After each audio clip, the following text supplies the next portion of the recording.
தமிழ் சொந்தங்கள் அனைவருக்கும் right and drive தமிழின் வணக்கங்கள். நம்ம இன்றைக்கி இந்த வீடியோவில் எந்த டாபிக் பற்றி பேச போகிறோம் அப்படின்னா, காருக்குள்ளே நிறைய மால்ஃபங்க்ஷன் லைட்ஸு ஆர் நோட்டிஃபிகேஷன் லைட்ஸு ரெண்டுமே இருக்கும். அந்த லைட்டோட ஃபுல் டீட்டெயில்ஸு நிறைய பேருக்கு தெரியும், சில பேருக்கு சிலது தெரியும், சிலது தெரியாது.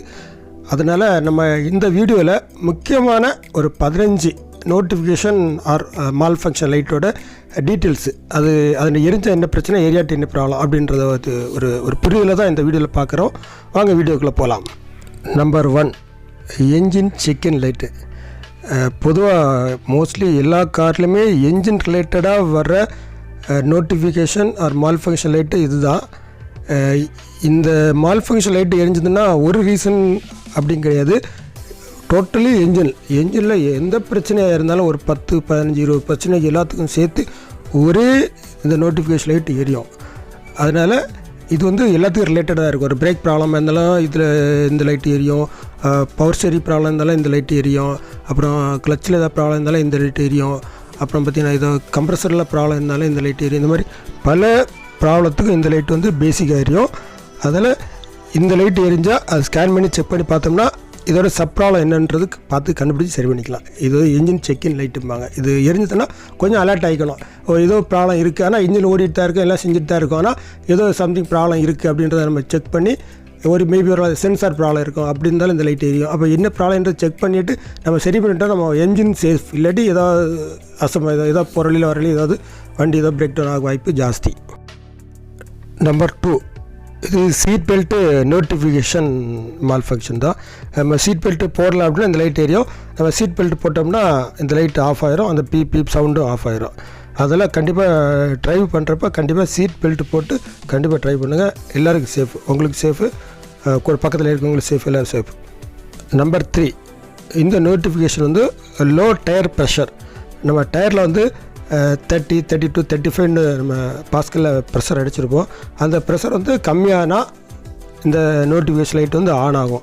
இது நம்ம ரன்னிங் போய்ட்டு திடீர் பஞ்சர் ஆகுது, ஏர் ப்ரெஷர் ரொம்ப கம்மியாது அப்படின்ற பட்சத்தில் டக்கு நோட்டிஃபிகேஷன் பார்த்தோம்னா வண்டி அப்செட் ஆகாமல் மோதாமல் அது இருக்கிறதுக்கு ரொம்ப யூஸ்ஃபுல்லாக இருக்கும். பார்த்துட்டு டக்கு வண்டியை ஓரங்கட்டி நிப்பாட்டிடலாம். இது டயரில் ப்ரெஷர் கம்மியானால் இந்த லைட் ஏரியும், கொஞ்சம் அலர்ட்டாக இருந்துக்குங்க. Number 4, low battery. இந்த மாதிரி பேட்ரி படம் போட்ட ஒரு நோட்டிஃபிகேஷன் வந்தது அப்படின்னா, பேட்டரியில் சார்ஜ் ரொம்ப கம்மியாக இருக்குது, சார்ஜை ரீப்ளேஸ் பண்ணணும், இல்லைனா சார்ஜ் பண்ணணும் அப்படின்ற ஒரு நோட்டிஃபிகேஷன் தான் நமக்கு கொடுக்குது. அதுக்கு தகுந்த நம்ம பேட்டரி ரீப்ளேஸ்மெண்ட் எல்லாம் சார்ஜ் பண்ணிக்கிறது ரொம்ப பெட்டர். நம்பர் 5, இந்த மாதிரி ஒரு நோட்டிஃபிகேஷன் வந்ததுன்னா ரொம்ப கேர்ஃபுல்லாக இருக்கணும். அதுக்கு மேலே வண்டியை மேக்ஸிமம் ஓட்டதை தவிர்த்துடுங்க. என்னென்னா இந்த மாதிரி ஒரு நோட்டிஃபிகேஷன் தான் லோ ஆயில் கம்ப்ரெஷன், அதாவது என்ஜின் ஆயில் ரொம்ப ஒரு கம்மியான கண்டிஷனில் ஓடிக்கிட்டு இருக்குது அப்படின்றத சொல்லுது. இல்லைன்னா அந்த இன்ஜின் ஆயில் கரெக்டாக நல்ல சர்க்குலேஷன் நல்ல முறையில் இல்லை அப்படின்ற மாதிரியும் இருந்தாலும் இந்த மாதிரி வரும். அப்படின்னா அந்த என்ஜின் ஆயில் அதோட டென்சிட்டி ரொம்ப ஜாஸ்தியாகி என்ஜின் ஆயில் கெட்டி ஆயிடுச்சு அப்படின்ற ஒரு மீனிங்கை எடுத்துக்கலாம்.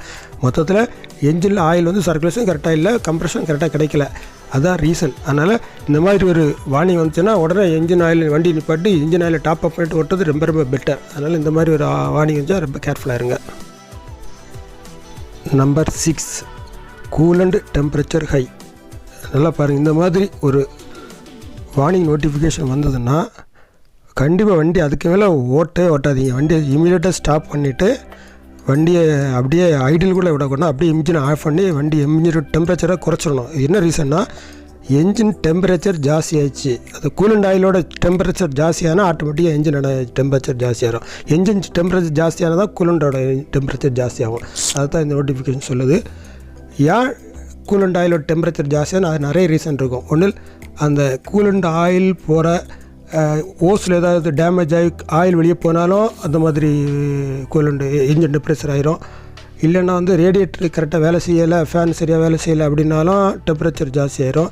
இல்லை என்ஜினில் ஹெட்டில் உள்ள ஏதாவது ஆயில் வாட்டர் ஹெட்டுக்குள்ளே இன்ஜின் அதுக்குள்ளே போனாலும் இன்ஜின் சீஸாகிற கண்டிஷனுக்கு முன்னாடி ஓடுற டயத்துலையும் இந்த மாதிரி நிறைய பிரச்சனைகள் இருக்குது. அதனால் என்ஜின் இந்த டெம்பரேச்சர் ஹை அப்படின்ற வாணி வண்டியை நிப்பாட்டிட்டு ஒரு மெக்கானிக் வர சொல்லி டோப் பண்ணி கூட கொண்டு போயிருங்க. உங்களுக்கு செலவு கம்மியாகும். அதை மீறி நீங்கள் நல்ல வம்படியாக மல்லு கட்டி ஓட்டுறீங்கன்னா கண்டிப்பாக இன்ஜின் சீஸ் ஆயிரும். இல்லாட்டா ஹெட்டு பிளாக்கு டோட்டலாகவே டேமேஜ் ஆகி போயிடும் பார்த்துங்க. அதனால் இந்த வார்னிங் வந்தால் கண்டிப்பாக இன்ஜின் ஓட்டாதீங்க, நிப்பாட்டிடுங்க.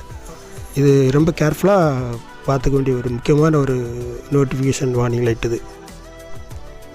Number 7 airbag malfunction. இந்த லைட்டு இருந்துச்சுன்னா ஏர்பேக்கில் ஏதோ மால்ஃபங்க்ஷன் இருக்குன்னு அர்த்தம். மேபி இந்த சென்சார் ப்ராப்ளம் இருக்கலாம், இல்லை ஏர்பேக் வந்து டேமேஜாக இருக்கலாம், இல்லை ஏர்பேக் வந்து ஓப்பன் முடியாத ஒரு சிச்சுவேஷனில் இருக்கலாம், இல்லை ஏர்பேக் ஓப்பன் ஆகிட்டு இருக்கும், ஏர்பேக் வெளியே எடுத்து சும்மா டப்பா மட்டும் வச்சுருப்பாங்க. அந்த மாதிரி இருந்தாலும் இந்த லைட் எரிஞ்சிட்டே இருக்கும். அது என்னென்னு பார்த்து சரி பண்ணிக்கோங்க. Number 8 low fuel indicator. இது எல்லாருக்கும் காமனாக எல்லாருக்கும் தெரிஞ்சதான். லோ ஃபியூல் இண்டிகேட்டர் இருந்துச்சு ஒரு மேக்ஸிமம் 40-50 கிலோமீட்டர் ஓடும். அதுக்குள்ளே நம்ம அடுத்த பெட்ரோல் பங்க் பக்கத்தில் இருக்கிறதுல பெட்ரோல் அடித்து டாப்அப் பண்ணிட்டீங்கன்னா. Number 9 hand brake indicator. இந்த நோட்டிஃபிகேஷன் லைட் வந்து ஹேண்ட் பிரேக் ஆன் பண்ணி விட்டோம்னா இந்த லைட் வந்து பிளிங்க் ஆகும். ஹேண்ட் பிரேக்கரை ஆஃப் பண்ணிட்டோம் அப்படின்னா இந்த லைட் வந்து டேஷ்போர்டில் ஆட்டோமேட்டிக்காக ஆஃப் ஆகிரும். பார்க்கிங்கில் மட்டும் இந்த ஹேண்ட் பிரேக்கை நம்ம யூஸ் பண்ணணும். வண்டி ரன்னிங்கில் வந்து இந்த ஹேண்ட் பிரேக்கை கீழே அமுத்தி விட்டு ஆஃபில் வச்சு ஓட்டணும். ரன்னிங் ஓட்டிகிட்ருக்கிறப்ப நீங்கள் இந்த ஹேண்ட் பிரேக்கை ஆன் பண்ணி ஓட்டிட்டிங்கன்னா அது வந்து ஒன்றில் வந்து ஹேண்ட் பிரேக்கோட ரோப்பு கட் ஆகும்.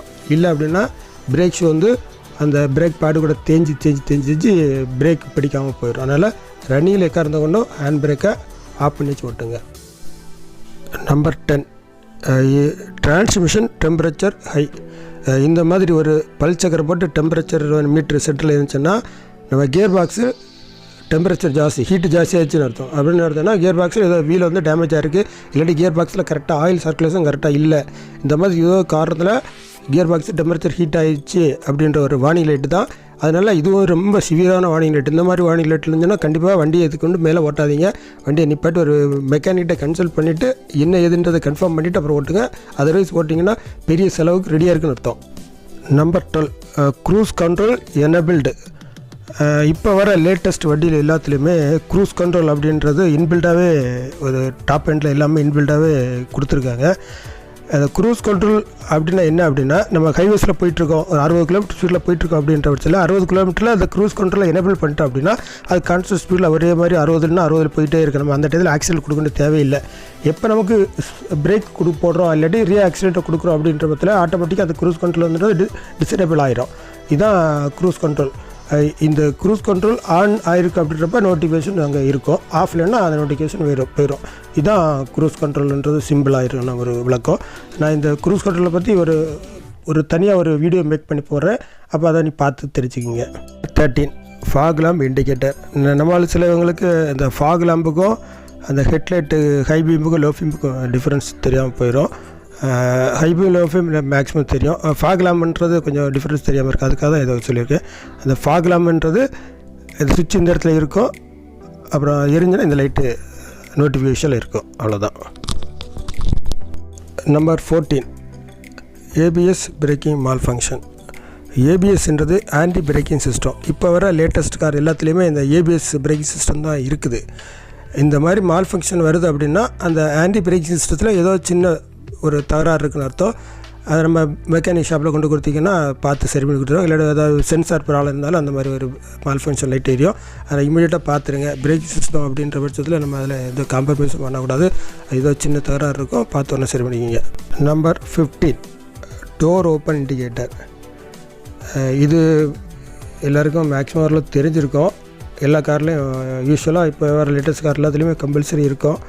இந்த மாதிரி டோர் லைட்டு இருந்துச்சு, இண்டிகேஷன் இருந்துச்சுன்னா ஏதோ டோர் வந்து சரியாக லாக் ஆகலைன்னு அர்த்தம். அதனால் வண்டியை மூவ் பண்ணுற முன்னாடி இந்த மாதிரி லாக் இந்த மாதிரி நோட்டிஃபிகேஷன் இருக்குதா அப்படின்றத பார்த்து செக் பண்ணிவிட்டு வண்டியை ஆன் பண்ணுங்கள். அது ரன்னிங்லேயே போகிறப்ப யாராவது பின்னாடி திறக்கிறப்ப இந்த மாதிரி நோட்டிஃபிகேஷனும் இமீடியட் வண்டியை நிப்பாட்டி அது என்னன்றதை பார்த்துட்டு வண்டியை மூவ் பண்ணுங்கள். இந்த மாதிரியான யூஸ்ஃபுல்லான இன்ஃபர்மேஷன் உங்களுக்கு திருப்பியும் எகெயின் உங்களுக்கு நோட்டிஃபிகேஷனாக மொபைலுக்கோ லேப்டாப்புக்கு வந்து சேரணும் அப்படின்னா மறக்காமல் இந்த சேனலை சப்ஸ்கிரைப் பண்ணிவிட்டு நோட்டிஃபிகேஷன் லைட் ஆன் பண்ணிங்கன்னா நாங்கள் போடுற எல்லா வீடியோவும் உங்களுக்கு நோட்டிஃபிகேஷனாக வரும். எதுவுமே மிஸ் பண்ணாமல் பார்க்கலாம்.